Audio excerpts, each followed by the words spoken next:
اللہ کے نام سے شروع جو بہت مہربان رحمت والا ہے۔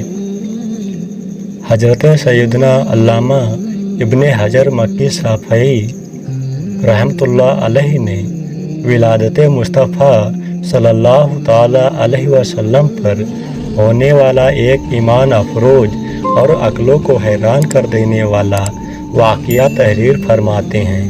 ایک شخص جس کا نام عامر یمنی تھا، اس کی ایک بیٹی تھی جو کلنج یعنی بڑی آنت کا درد، جذام یعنی سفید داغ وغیرہ کے امراض میں مبتلا ہونے کے ساتھ ساتھ چلنے پھرنے سے معذور بھی تھی۔ عامر کے پاس ایک بت تھا۔ وہ اپنی بیٹی کو اس کے سامنے بٹھاتا اور بت سے کہتا، اگر تو شفا دے سکتا ہے تو میری بیٹی کو شفا دے۔ سالوں تک وہ یوں ہی کہتا رہا، مگر بت تو بت ہی بنا رہتا، پتھر کا بت دے بھی کیا سکتا ہے۔ توفیق و عنایت کی ہوا چلی کہ ایک دن عامر اپنی بیوی سے کہنے لگا کہ ہم کب تک اس گونگے بہرے پتھر کو پوجتے رہیں گے جو نہ بولتا ہے نہ سنتا ہے۔ میں نہیں سمجھتا کہ ہم صحیح دین پر ہیں۔ اس کی بیوی نے کہا، ٹھیک ہے، پھر ہمیں ساتھ لے کر ہدایت کی تلاش کے لیے نکلو، شاید کہ ہمیں حق کی طرف کوئی رہنمائی مل جائے۔ دونوں میاں بیوی اپنے مکان کی چھت پر بیٹھے یہی گفتگو کر رہے تھے کہ اچانک انہوں نے دیکھا کہ ایک نور ہے جو سارے آسمان پر پھیلا ہوا ہے اور اس کی روشنی سے ساری دنیا چمک اٹھی ہے۔ اللہ پاک نے ان کی آنکھوں سے ظلمت یعنی اندھیرے کے پردوں کو ہٹا دیا تاکہ وہ خواب غفلت سے جاگ جائیں۔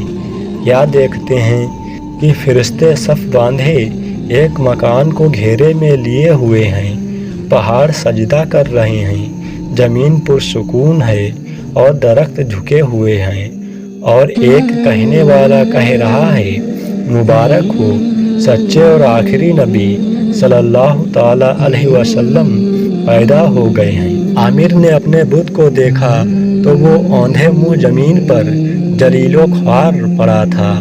عامر کی بیوی کہنے لگی، ذرا اس بت کو تو دیکھیے، کیسے سر نیچا کیے زمین پر پڑا ہے۔ اتنا سنتے ہی بت بول اٹھا، خبردار ہو، بڑی خبر ظاہر ہو گئی ہے۔ وہ پاک ذات پیدا ہو چکی ہے جو کائنات کو شرف و افتخار بخشے گی۔ آگاہ رہو، وہ آخری نبی صلی اللہ تعالیٰ علیہ وسلم جن کی آمد کا ہر ایک کو انتظار تھا، جن سے شجر و حجر یعنی درخت اور پتھر بات کریں گے، وہ کہ جن کے اشارے سے چاند دو ٹکڑے ہوگا اور جو قبیلہ ربیعہ و مجر کے سردار ہوں گے، ظاہر ہو چکے ہیں۔ یہ سن کر عامر نے بیوی سے کہا، تو سن رہی ہے کہ یہ پتھر کیا کہہ رہا ہے؟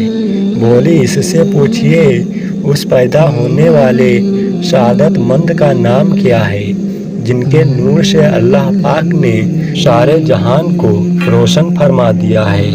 عامر نے کہا، اے غیب سے آنے والی آواز، اس پتھر نے صرف آج ہی بات کی ہے، یہ تو بتاؤ اس کا نام کیا ہے؟ جواب دیا، ان کا نام نامی اسم گرامی محمد صلی اللہ تعالیٰ علیہ وسلم ہے، جو صاحب جمجم و صفا یعنی حضرت سیدنا اسماعیل علیہ السلام کے بیٹے ہیں۔ ان کی زمین تہامہ ہے اور ان کے دونوں کندھوں کے درمیان مہر نبوت ہے۔ وہ جب چلیں گے تو بادل ان پر سایہ کرے گا۔ اتنے میں عامر کی بیمار بیٹی جو نیچے بے خبر سو رہی تھی، اپنے پاؤں پر چلتی ہوئی چھت پر آ گئی۔ عامر نے حیران ہوتے ہوئے کہا، اے میری بیٹی، تیری وہ تکلیف کہاں گئی جس میں تو مبتلا تھی اور جس نے تیرا جینا مشکل کر رکھا تھا؟ بیٹی نے جواب دیا، ابا جان، میں دنیا جہان سے بے خبر سو رہی تھی کہ میں نے اپنے سامنے نور کی تجلی دیکھی۔ میرے سامنے ایک بزرگ تشریف لائے، میں نے پوچھا یہ نور کیسا ہے جو میں دیکھ رہی ہوں، اور یہ کون بزرگ ہیں جن کے مبارک دانتوں کے نور نے مجھ پر سایہ کیا ہوا ہے؟ جواب آیا، یہ عدنان کے بیٹے کا نور ہے۔ حضرت عدنان رسول پاک صلی اللہ تعالی علیہ وسلم کے باپ داداؤں میں سے ایک بزرگ ہیں جس سے کائنات پر نور ہو رہی ہے۔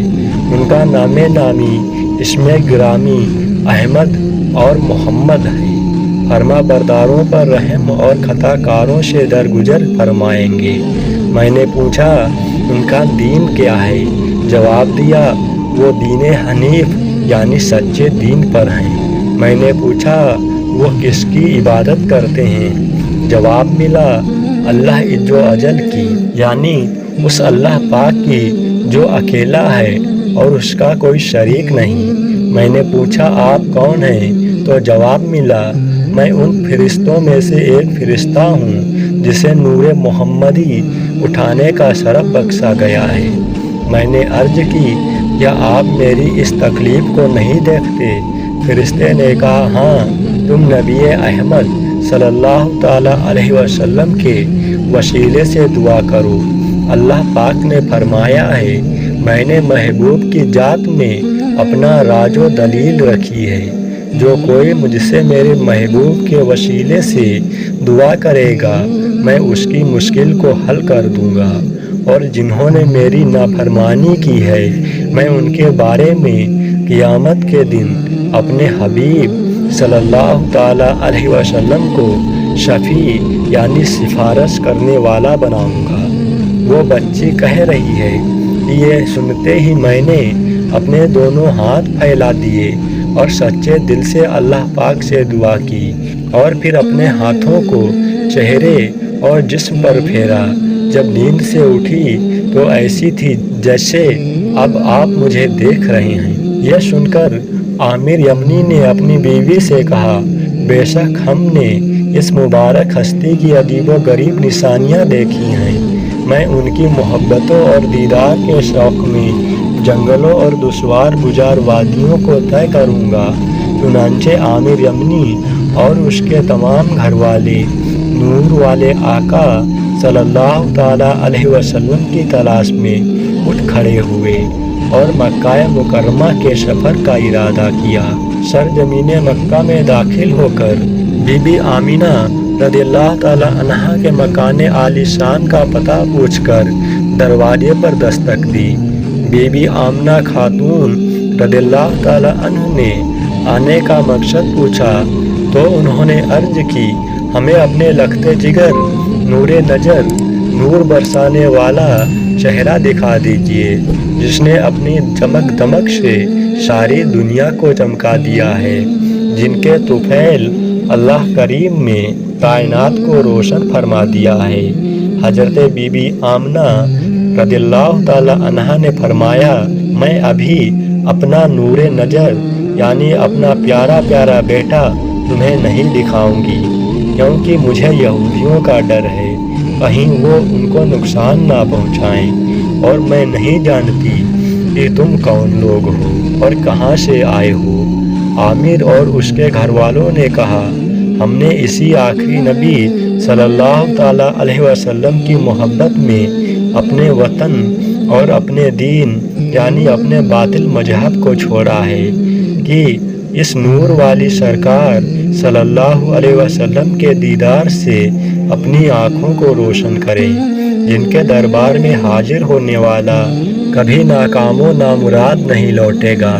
یہ سن کر بی بی آمینہ رضی اللہ تعالی عنہا نے فرمایا، اچھا، اگر میرے بیٹے کے دیدار کے بغیر تمہارا گزارا نہیں ہوتا تو جلدی نہ کرو، کچھ دیر ٹھہرو۔ یہ فرما کر آپ اپنے مکان عرش نشان میں تشریف لے گئیں۔ تھوڑی ہی دیر میں ارشاد فرمایا، اندر آ جاؤ۔ اجازت ملتے ہی وہ اس مبارک کمرے میں داخل ہوئے جس میں دو جہاں کے تاجدار صلی اللہ تعالی علیہ وسلم آرام فرما تھے۔ وہاں کے انوار و تجلیات میں ایسے گم ہوئے کہ دنیا اور دنیا میں جو کچھ ہے اس سے بے خبر ہو گئے۔ بے ساختہ اللہ پاک کا ذکر کرنے لگے۔ جیسے ہی چہرہ پر انوار سے پردہ اٹھا تو دیدار کرتے ہی یکدم ان کی آنکھیں نکل گئیں، اتنا روئے کہ ہچکیاں بند گئیں۔ قریب تھا کہ ان کی روح ان کے جسم سے نکل جاتی۔ آگے بڑھ کر رسول پاک صلی اللہ علیہ وسلم کے ننھے ننھے مبارک ہاتھوں کو چوما۔ حضرت بی بی آمینہ رضی اللہ تعالی عنہا نے ارشاد فرمایا، اب جلدی سے چلے جائیے۔ آخر کار نہ چاہتے ہوئے عامر یمنی دل پر ہاتھ رکھتے ہوئے گھر سے باہر آئے۔ عامر یمنی کا حال ہی بدل چکا تھا، وہ اس نورانی چہرے کے دیدار کے عاشق جار بن چکے تھے۔ دیوانہ وار چیخ کر کہنے لگے، مجھے حضرت بی بی آمینہ رضی اللہ تعالی عنہا کے گھر واپس لے چلو اور دوبارہ التجا کرو کہ مجھے دیدار کرا دیں۔ بی بی آمینہ رضی اللہ تعالی عنہا کے گھر پر واپس آئے۔ اب کی بار جو ہی عامر یمنی نے حضور پاک صلی اللہ تعالی علیہ وسلم کو دیکھا تو دیکھتے ہی لبکا اور قدموں میں گر گیا، پھر ایک زوردار چیخ ماری اور اس کی روح ان ننھے ننھے قدموں پر قربان ہو گئی۔